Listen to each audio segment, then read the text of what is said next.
Hey, what's up, everybody?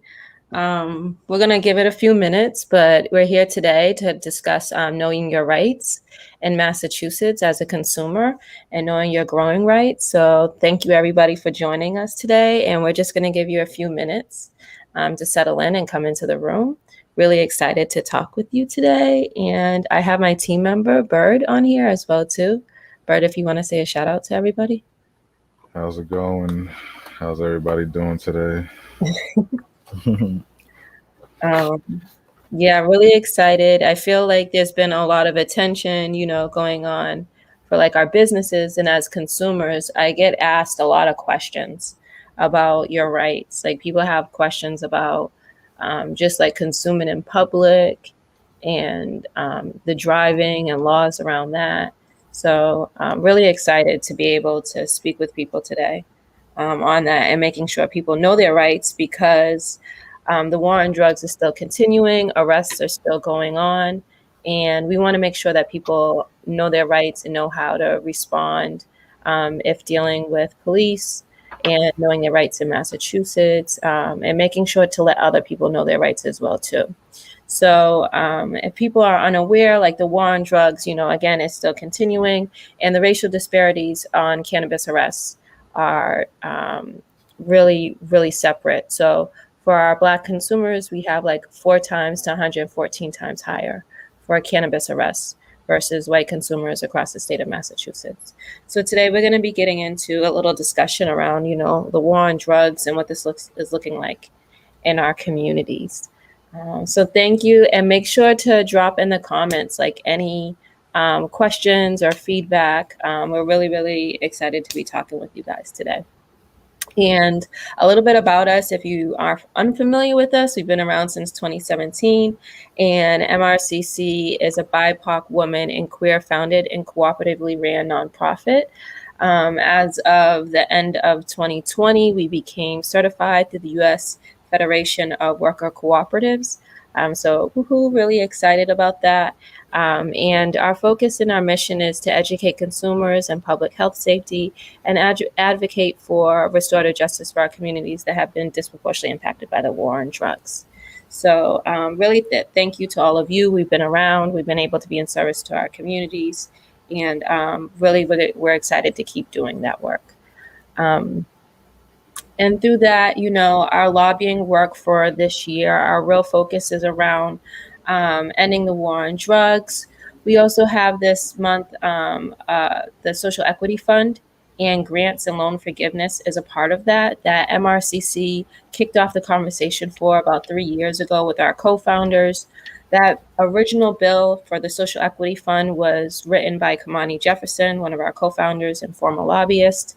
And so we're really excited this year and really praying that this is the year that we get a Social Equity Fund done for Massachusetts. And we also have the End the War on Drugs. And this is really a conversation for us to be having as a community. As we've legalized cannabis, we should always be talking about how to free everybody that's been impacted by the war on drugs and how restorative justice looks like for our communities that have been disproportionately impacted. So this conversation is ongoing. There's legislation that reflects all of this, including a prison moratorium, and decriminalization of all drugs. And Massachusetts still has not become a state that has automatic expungement for cannabis. So there's a lot of work for us to do. And this also goes into our restorative justice work and all of the work that we do with that, like expungement clinics, as well as then voting into consumer education. We believe that's also another area of lobbying that's important for us to advocate, and why we're here today, which leads right into our Rights 101. So some basic overviews for your rights, here in Massachusetts. As a recreational consumer, you must be over the age of 21 plus in the state of Massachusetts in order to go to a recreational dispensary and to be in legal possession of cannabis. The public consumption is not legal. We want to make this really, really clear. In Massachusetts, public consumption is not allowed. You must use it on private property, not public space. If you live in public housing, apartments, or rent, there might be restrictions on growing and smoking, and that we recommend for you to have a conversation with your landlord if you are renting and are not an owner. And to also know that using consumption in any form, besides the fact that it's not like included in public spaces, like please know, like they mean like all public spaces, not just like, national parks, playgrounds, sidewalks, like they mean everywhere. So please be aware of this, and consume responsibly in knowing that. And then as far as growing, you can have up to 6 plants per person and up to 12 plants per two adults per household. What's really, really important with your grow spacers is that to know the fire hazard requirements and learn proper grow requirements so that you have a safe, or you're meeting the safety requirements to home grow, essentially. Would you agree, Bird? Definitely. I ran across a lot of issues starting my grows. Yes, people, do not set your house on fire. Definitely know the requirements so that, yeah, your house isn't set on fire. This is really, really important things to know. Seriously, though. Another area to know about is also knowing about consumption and the effects of what you're consuming. Edibles, teas, sodas. They can take longer to peak, longer to digest, and then longer to peak. And then they also last longer than smoking. So when you're consuming these things, know that it's going to take longer and it lasts longer, and to make sure not to overconsume. This is an important area. Know your dosage, know what works for you, and know that ingestion could take up to 4 hours to feel the full effects and can last up to 10 hours. So, and I can attest to that. It's always nice waking up the next day, I think. Yeah, not all the time. And the state considers, 5 milligrams of THC a serving. But this is for you and for you to understand your body beyond THC, understanding what you're digesting, how it's impacting you, what strain it was developed from. There's so much more to know. And yeah, like mixing cannabis consumption, be aware of the effects it can have on prescription drugs and alcohol.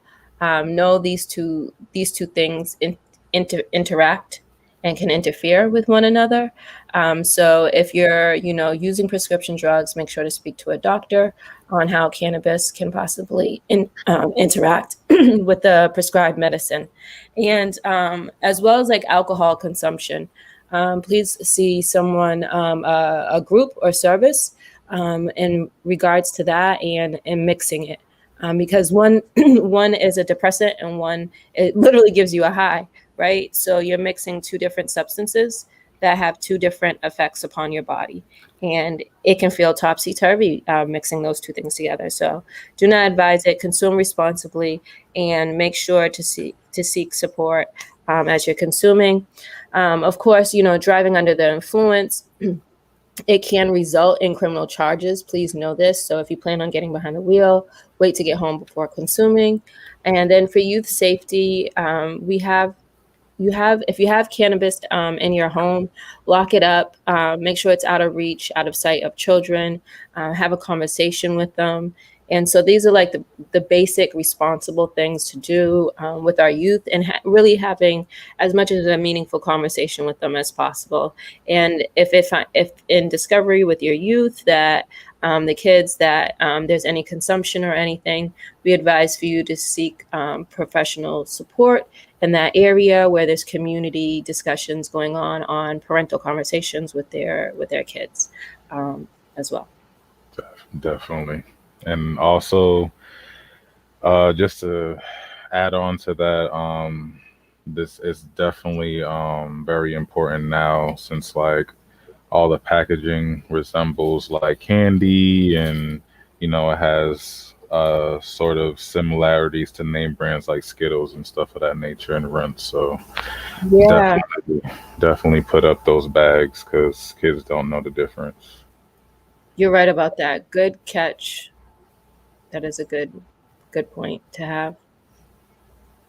So another area that we wanted to just chat with you about in your rights 101 is to knowing like what you're allowed to carry. So in Massachusetts, you're allowed to have up to 1 ounce of cannabis on you, and that you may actually able to possess up to 10 ounces in your house. Um, and so, no, again, it's illegal to consume in public, and you can't use it in any form in public places or on federal land. So that includes smoking, vaping, or eating it. And when you have it, it must be kept in a closed container while on the road. Just like alcohol, it's illegal to have an open container in any form in the passenger area of the car. And an individual may receive a civil penalty of up to $500 for having an open container of cannabis in the passenger area of the car on the road. So it's important to know these things to keep it in a stored, closed container and placed in your trunk or in a glove compartment. Those are the two places: glove compartment, storage of your trunk, and in a closed container. So these are important things to know as you're riding around.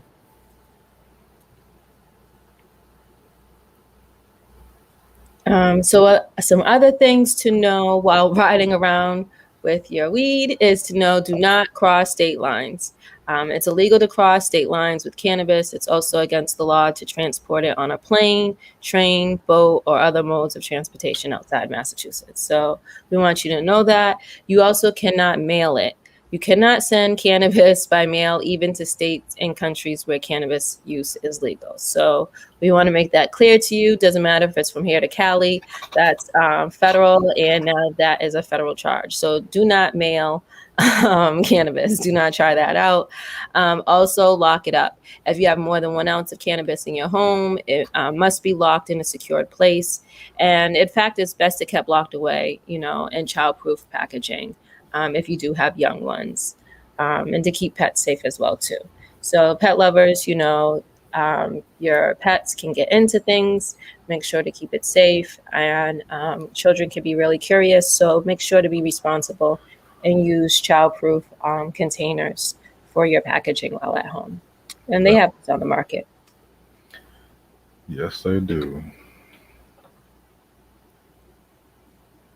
And so we want to let you know that for two other areas. One, a landlord cannot be punished by the state for allowing cannabis consumption. So if you ever hear like, oh, my landlord can be punished for, there being consumption on the premises, that's false. A landlord cannot be punished, cannot be threatened by, if there's residents or whatever smoking and the landlord's allowing it, that's perfectly fine. So we just want to make sure you're aware of that. As long as you have landlord permission, then the landlord cannot be punished by state law for allowing cannabis consumption on their property. And also the Marijuana Justice Act of 2017, it prohibits the landlord from being punished for allowing cannabis consumption and any other activities underneath that. So that's just the particular law. And we want to make sure that you understand, that particular law, if any situations should occur for you, and knowing how your housing rights as a consumer. And so, yeah, we just wanted to do a little bit of some fun stuff with you guys because, we're talking about knowing your rights. You also have the right to choose your method of consumption. So we know that there's a whole lot of different ways of consuming, and we encourage in consuming responsibly for you to figure out the dosage style that is out there. If you're looking for a longer high, if you're looking for a shorter high, what type of high, because there's so many different types of strains out there. And there's so many, as you can see, all these ways to consume. So you have your flower, you have your edibles, you have your concentrates, and we just wanted to give you an overview on all of these different areas and for you to explore methods of consumption because it's different for every single one. How about for you, Bird? Which one do you is your Oh, favorite? I stick to the flowers, man. Main concentrates. I make edibles for my friends and family. I dabble in it sometimes, when I'm low on flour, but otherwise it's just when you consume edibles at 10 o'clock at night and then you wake up at 8 in the morning still high, that's not that's not ideal when you're trying to be productive. So This is true. This is true. It depends on the strain, though. I have to say, I can always find a reason. It depends. Some of these strains, you got to put down because it gives you too much energy. Like, true. I think once it goes into concentrate form, it's just another beast. yeah, man, that's definitely a turn up Yeah, to do right there. I like all three, but I do like my flower the best. I have to say. Um, And so, yeah, we wanted to talk with you guys and let you guys know about, the work around like ending the war on drugs, for you to be aware of things that are going on in our community right now. Right now in Massachusetts, like we're having discussions on ending the war on drugs. And we want to hear from you and give you a chance to actually participate and make a change in our community. So we have action hours and we've been discussing decriminalizing all drugs. It's been occurring, and so you can see Cambridge, Somerville, Northampton. We have different states different cities across the state that's been decriminalizing, and we are approaching other cities and towns across the state as well too. So you're welcome to sign up and join us on that, and also just the conversation of how the war on drugs is impacting our communities. I think it's impacting us, all of us, in a slightly different way. But it's definitely, you can see the headlines that's occurring. Recent news that I just saw was in the city of Cambridge. I believe they approved the proposal for alternative public safety from policing. So there was a mm, whole community proposal that was developed, and it was put forth, and the proposal was approved, I believe. So this is a major win. The city of Cambridge, just approved that, I believe, last night. So this is a huge victory, for us across the state, and a huge sign forward on investment in our communities for alternative policing. So really excited about that. yeah, What I do you can't think? wait to see how that turns out. Yeah, they did an extensive like community engagement process. So really excited about that, and for the residents of Cambridge as well too. Right. They're championed behind it and really showed all of the support. It's really like such a people's win. That one is so really really excited about all of that. That news, because I just feel like there's so much, so much that our community needs in service towards it. And also, they have in Boston, I don't know if you are aware of it, but in Boston, there's the defund police and the people's budget that's been proposed. So to cut defunding the police by 30% and to put it into investments into the community for the city of Boston. I don't know if you've had a chance to catch up on that. No, I haven't seen that. Yeah, it's been positioned by FTP Boston, and so it's like um, to defund the Boston Police Department and re Oh, right, for the one from the 180. I think it was like 180 million or something like that. yeah, 120. Yeah, it's like 120, 100. 120. Yeah. So that's a good thing, for our communities in Boston, and really glad to see that happening. Um, Basically, that's a really great sign for there to be investment going into towards an alternative public safety model, which I feel like all of our cities definitely need to have. But hopefully to see that ball moving in Boston as well too. I'll be keeping an eye on it.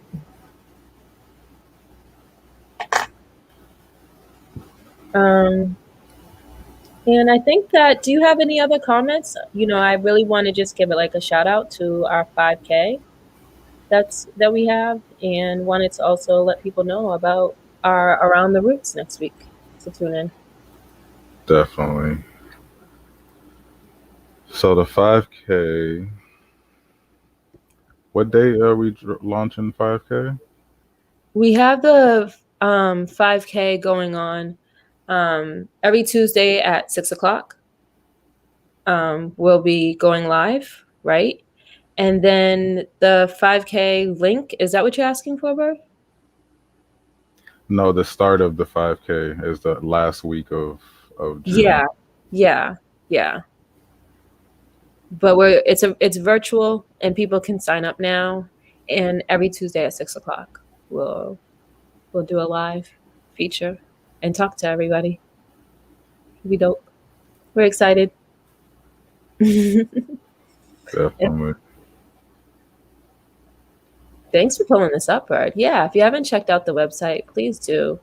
I'm really excited about it. We've been able to collaborate with and have so much support. Shout out to our sponsors. We've had so many people. Fallon Cargo, shout out to her with the t-shirts that we sold out already. Shout out to Dorchester Arts Project.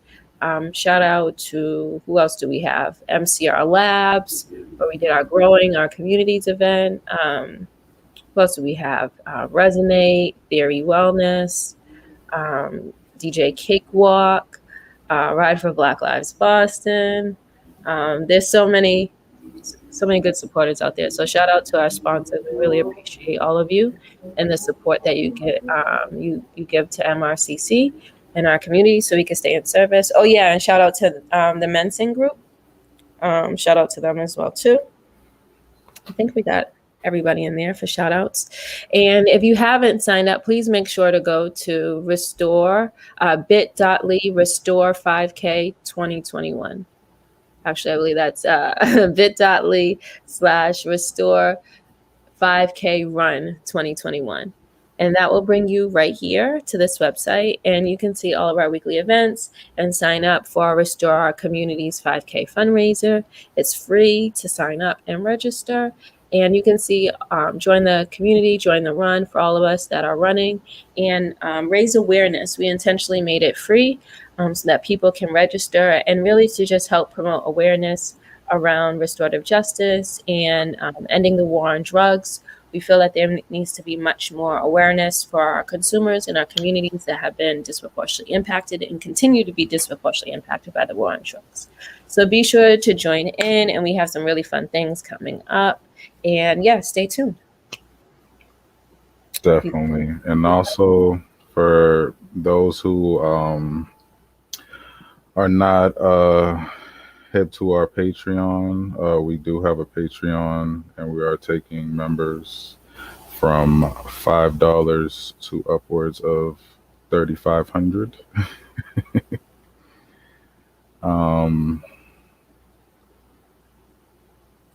And yeah, so be sure to sign up to our Patreon, subscribe to the YouTube for more information. Do we have an idea what episode 3 is going to be about? I think we should go into restorative justice. What about you? Yeah, I think we can go into that. There's so many good things I think going on in the community that we should definitely do some highlights and talk about that and talk about justice and all the amazing work that's being done by our community organizers. I'd love to. Definitely. All right. Well, we'll catch y'all on the next one, and have a good night. Thanks, you guys. Talk to you later. Thank you.